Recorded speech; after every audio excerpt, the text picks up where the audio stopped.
పరిస్థితి కూడా గట్లనే ఉంటుంది. నేను చెప్తున్నా కదా. ఇక దాంతో పాటుగా మరో అంశం, ఆర్టీసీ జంగ్, ఒక తాటిపైకి సంఘాలు ప్రైవేటీకరణ ఖచ్చితంగా కూడా అడ్డుకుంటామని వెల్లడి. కార్మిక శాఖ ఆధ్వర్యంలో చర్చలు విఫలమైతే సమ్మెకు వెళ్లనున్న కార్మికులు అంటూ కూడా చెప్తున్న పరిస్థితి అయితే కనబడుతుంది. సో ఈ ఆర్టీసీకి సంబంధించి ఏంది అంటే ప్రధానమైన చర్చ 2 అంశాలు ఉన్నాయి. ఒకసారి దీన్ని చదివినాక నేను చెప్పే ప్రయత్నం చేస్తాను. ఉద్యోగులు భరోసాగా ఉండాలంటే ఉపాధి కొనసాగాలి. ఉపాధి కొనసాగాలంటే సంస్థ బలంగా ఉండాలి. 50,000 మందికి ఉపాధి కల్పిస్తూ రోజుకు 60 నుంచి 70 లక్షల మందిని గమ్యస్థానాలకు సురక్షితంగా చేరవేస్తున్న తెలంగాణ ప్రజా రవాణా వ్యవస్థ ఆర్టీసీలో ప్రస్తుతం నెలకొన్న పరిస్థితులు, అందులో పనిచేసే ఉద్యోగులకు, కార్మికులకు తమ ఉపాధిపై భరోసా కనిపించడం లేదు. పైగా కంటి మీద కొనుకు లేకుండా చేస్తున్నాయి. కేంద్ర రాష్ట్ర ప్రభుత్వాలు ఆర్టీసీ పట్ల వ్యవహరిస్తున్న తీరు సంస్థ ఏ తీరాలకు చేర్చుతుందోనని చర్చ కార్మిక వర్గాలలో కొనసాగుతుంది. ప్రస్తుత పరిస్థితులు కార్మిక వర్గాలలో ఆందోళన కలిగిస్తున్న పరిస్థితి అయితే కనబడుతుంది. ఇక్కడ సింపుల్గా ఏంటంటే మహాలక్ష్మి అనే ఒక పథకం తీసుకొచ్చారు. ఆ మహాలక్ష్మి అనే పథకం తీసుకొచ్చిన తర్వాత జరిగిన పరిస్థితి ఏంటంటే తెలంగాణలో పూర్తి స్థాయిలో కూడా ఈ తెలంగాణ రాష్ట్ర వ్యాప్తంగా ఉన్న ఆర్టీసీ ఫ్రీగా ఇచ్చిన తర్వాత ఏమైంది, నెలకు 350 కోట్ల నుంచి సుమారు 500 కోట్ల రూపాయలకు ప్రభుత్వం ఆర్టీసీ సంస్థకు వెచ్చించాలి. ఎందుకంటే ఫ్రీగా ఇచ్చినావు కదా, నష్టాల బాటలో ఉంది కదా, ఆ నష్టాలను గట్టెక్కియాలంటే మళ్ళీ ప్రభుత్వం ఏం చేయాలి, కాపాడాలి కాబట్టి నెల ఎంతో కొంత అమౌంట్ అయితే చేయాలి. 350 కోట్ల రూపాయల దాకా ఉంటుంది. 300 కోట్లు 350 కోట్ల రూపాయలు నెల చెల్లించాలి. ఆ బాకీలు 2,500 కోట్లని. ఇప్పుడు అవి చెల్లించకపోగా ఏం చేస్తున్నది అంటే ఆర్టీసీకి సంబంధించి ఎలక్ట్రిక్ వెహికల్లను, ఎలక్ట్రిక్ బస్సులను తీసుకొచ్చింది. ఈ ఎలక్ట్రిక్ బస్సులను ప్రభుత్వం కొనుగోలు చేసి ఆర్టీసీకి ఇస్తే వాళ్ళు నడిపించుకుంటారు. కానీ అట్లా కాకుండా ప్రైవేట్ సంస్థకి ఇచ్చి ప్రైవేట్ వ్యక్తులతో నడిపించే ప్రయత్నం చేస్తుంది. అయితే దాంట్లో భాగంగా ఇక్కడ జరుగుతున్న పరిస్థితి ఏంటంటే మన తెలంగాణ సమాజం మొత్తం కూడా ఆలోచించాలి. ఈ ప్రైవేటు వ్యక్తులకు అప్పచెప్పి అప్పుల పాలనుంది, నష్టాలలో నడుస్తుంది. ఆల్రెడీ వాళ్ళ ఎలక్ట్రిక్ సంబంధించి బస్సులు నడుస్తున్నాయి, వాళ్ళు బ్రహ్మాండంగా మెయింటైన్ చేస్తున్నారు. దీన్ని వాళ్ళకే అప్పచెప్దాం, వాళ్ళకి అమ్మేద్దాం అనే కోణాలు తీసుకొచ్చి ఏం చేస్తారంటే ఒకప్పుడు 50-60 వేలు ఉండే ఉద్యోగులు ఇప్పుడు 18,000కు చేరడంతో వీళ్ళంతా కార్మికులను భయపెట్టే ప్రయత్నం చేస్తున్నారు తప్ప ఇంకేమీ లేని పరిస్థితి కనబడుతుంది.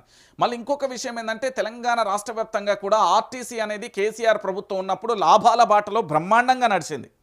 కానీ ఈరోజు ఏమైపోయిందంటే అది నష్టాల బాటలో కావడానికి ప్రధానమైన కారణం మహాలక్ష్మి అనే ఒక స్కీమ్ తీసుకొచ్చి మహిళలకు ఉచిత బస్సు అనే ఎపిసోడ్ పెట్టిన తర్వాత నెల ప్రభుత్వం చెల్లింపులలో ఆలస్యం కావడం, ప్రభుత్వం సరిగ్గా చెల్లించకపోవడంతో జరిగి అది ఉరితాడులా అయిపోయిన పరిస్థితి కనబడుతుంది. ప్రస్తుతం తెలంగాణలోకి ఇదే జరుగుతుంది.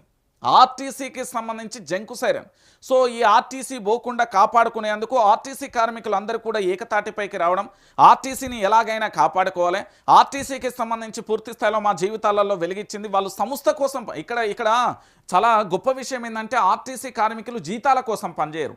ఆర్టీసీ కార్మికులు వాళ్ళ యొక్క సంస్థ కోసం పనిచేస్తారు. ఇది హైలైట్ ఏంది తెలుసా. ఈ ఆర్టీసీని నేను ఎందుకు శభాష్ అంటే ఇక్కడ ఉద్యోగులు భరోసాగా ఉండాలంటే వాళ్ళకు ఉపాధి కావాలి, ఉపాధి కొనసాగాలంటే సంస్థ బలంగా ఉండాలి. సంస్థ కోసం మాత్రమే వీళ్ళు పనిచేస్తారు.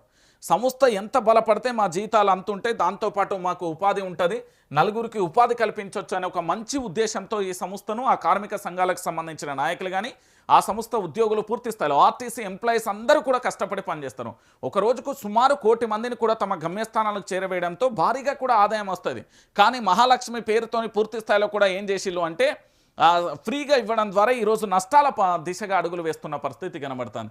ఇక ఆర్టీసీలో ఏం కనబడుతుంది, ఏం లేని పరిస్థితి కనబడుతుంది. కాబట్టి మనందరం కూడా ఆర్టీసీని కాపాడుకునే ప్రయత్నం చేయాలి. లేకపోతే ఆర్టీసీ రానున్న రోజులలో పూర్తి స్థాయిలో కూడా ప్రైవేటీకరణ చేయడానికి ఈ ప్రభుత్వం వెనక ముందు ఆడదు. గతంలో కేసీఆర్ ప్రభుత్వం ఉన్నప్పుడు ఆర్టీసీని ప్రభుత్వంలో విలీనం చేస్తామని బిల్లు కూడా తీసుకురావడం జరిగింది. అప్పుడు భారతీయ జనతా పార్టీ కుట్రల నేపథ్యంలో ఇక్కడ తెలంగాణ గవర్నర్గా ఉన్న సౌందర్య రాజన్ అనే గవర్నర్ గారు ఏం చేసిల్లంటే ఆ బిల్లును ఎన్నికల ముందు ఆఫ్ చేయడంతో పూర్తి స్థాయిలో కూడా ఆ బిల్లుకు సంబంధించి పూర్తిగా కూడా ఆఫ్ చేయడంతో అప్పుడు ఆర్టీసీ కార్మిక సంఘాలు కూడా ఆందోళన వ్యక్తం చేయడంతో పాటుగా పూర్తిగా కూడా బిల్లు ఆగిపోవడంతో అది అక్కడే ఆగింది. కాంగ్రెస్ అధికారంలోకి వచ్చిన తర్వాత మేము విలీనం చేస్తున్నామని, విలీనం దేవుడెరుగు కానీ దీన్ని ప్రైవేటీకరణ చేయకపోతే బాగుంటుంది అని మాత్రమే కోరుకుంటారు. సో గత ప్రభుత్వం కనుక ఈసారి అధికారంలోకి వస్తే ఖచ్చితంగా ఆర్టీసీ విలీనం అయ్యేది, వీళ్ళ ఉద్యోగులందరూ కూడా సంతోషంగా ఉండేవాళ్ళు. కానీ ఈరోజు పూర్తి స్థాయిలో కేసీఆర్ ప్రభుత్వం కోల్పోవడం, దాంతో కాంగ్రెస్ ప్రభుత్వం అధికారంలోకి రావడం, వచ్చిన తర్వాత పూర్తి స్థాయిలో కూడా నష్టాల దిశగా కూడా అడుగులు వేస్తున్నది ఆర్టీసీ. సో ఆర్టీసీని మనం పూర్తి స్థాయిలో కాపాడుకోవాలి. ఆర్టీసీ కార్మికులకు మనం వెన్నుదన్నుగా నిలబడాలి, ప్రభుత్వాన్ని ఎదిరించాలి, ప్రభుత్వాన్ని విజ్ఞప్తి చేయాలి, రిక్వెస్ట్ చేయాలి, దాంతోపాటు పోరాటం చేయాలి. ఆర్టీసీని ఖచ్చితంగా కూడా మనం కాపాడుకోవాలి. ఆర్టీసీ అనేది ప్రైవేట్ పరం అయిపోతే చాలా భయంకరమైన పరిస్థితులు ఏర్పడతాయి. నేను చెప్తున్నా కదా.